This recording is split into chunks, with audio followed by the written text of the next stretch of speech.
6 then that following night. What, just to see the guys? Yeah. Yeah, you have a book there. Special book. I just commanded all memories from all the fans for them so they can have a little read. All right, can I give that to them? Yeah. I'll be happy to pass it on your behalf.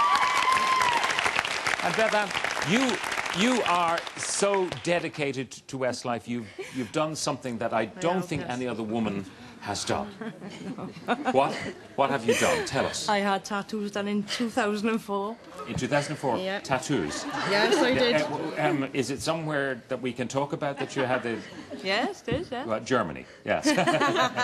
Where did you actually get the tattoos? On my back. On your back? Yeah. We're not going to ask you to reveal all, but we will do it for you. Why did you do that? I love them so much. To pieces. Just love them to pieces. You do. Can't say no more than that, yeah. That is quite extraordinary. Anyway, you are, I think... Brian wasn't in the band because Actually, he was, but... He was, but the trousers were covering where Brian was, you know. Yeah.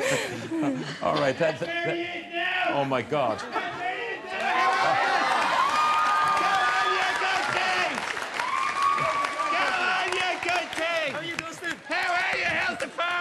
How are you, Jay, now? How are you, Kevin? Mark? How are you? Jay, what happened to hair? Stevie Wonder, your new hairdresser.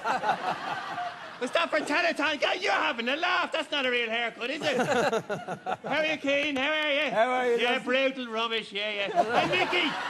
How are you, Dustin? Not Tim, Nicky's my favourite. Oh, there they are. Georgina, I found them. Nicky has your earrings. Yeah, they're Georgina's. She was looking for them. Yeah? What is it with that smiley of yours, Nicky? Would you show us that you could land the plane with those white teeth? Do you paint them gloss, do you?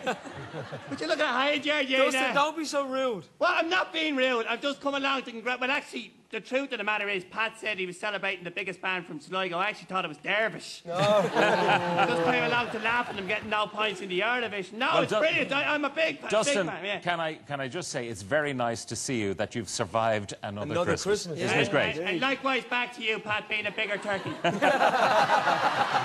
Thank you, Dustin. Cheers, Dustin. Good, you good thing. Good thing. You good thing. You have a bit of wax in your ear there, Mark. Hold on. Pick it out for me, yeah? There you go. That's it. Thank you, Dustin. Cheers. Yeah, thanks a million. Thank you. See you later. Now. Happy New Year, Dustin. Oh. All right, we're almost coming to the end of our special 10-year anniversary programme. But there's a lot of stuff going around about you guys. I mean, you've got Croke Park coming up, but there's also talk, Mark, about Westlife taking a year out. What's that all about? Well, I mean, first of all, if I explained that we've released 9 albums in 9 years, you know, most bands would probably release an album every 2 or 3 years, and that's even kind of releasing a lot. So we've just decided to kind of take a bit more time to make the next album that we make, and also to have a bit of a break as well, you know. And we just felt that it's the right time to do it, you know, around now or whatever. But it's nothing to do with splitting up. It's nothing to do with not enjoying it. You know, it's to do with, in the long term, we have to kind of, you know, kind of go and live our lives without kind of being in the public eye and on TV all the time and stuff like that, every now and again. That's why we take breaks occasionally, you know, like for a couple of months. So it's kind of like my brother's taking a year out at the moment. We're just taking a year out, you know. We'll be back, you know. It's nothing to do with splitting up. It's nothing like that. And Keane, it's kind of helter-skelter right up to Croke Park, isn't it? It is. We're completely flat out. I mean, we have a few weeks holidays for Christmas, after Christmas, and then after that we're just like straight into the tour, and we tour the whole way up until Croke Park, take a few weeks off, and then we got some more gigs in the UK. And then we'll take a few months off before we get back in the studio, as Mark said, you know. Yeah. But you've done so much, though. Are there ambitions left unfulfilled? like, I mean, at the end of the day, we're 10 years. Why not 20? Yeah. I think we're all very ambitious by nature, and that doesn't go away. You don't lose that, you know. I mean, we're all ambitious, and we still are ambitious, and we will be ambitious for a long time to come. So it's not like, you know, oh, we've been successful at Westlife, let's go home now and sit on our arses for the next 50 years, you know. We want to work for the rest of our lives. And Shane, there are a couple of things that a couple of records you'd really like to break, isn't that so? Definitely, obviously, we'd like to get the most #1s. We've got 14. I think we need to get 20 to have the record to ourselves. So that's something we have to do as a band, in our opinion.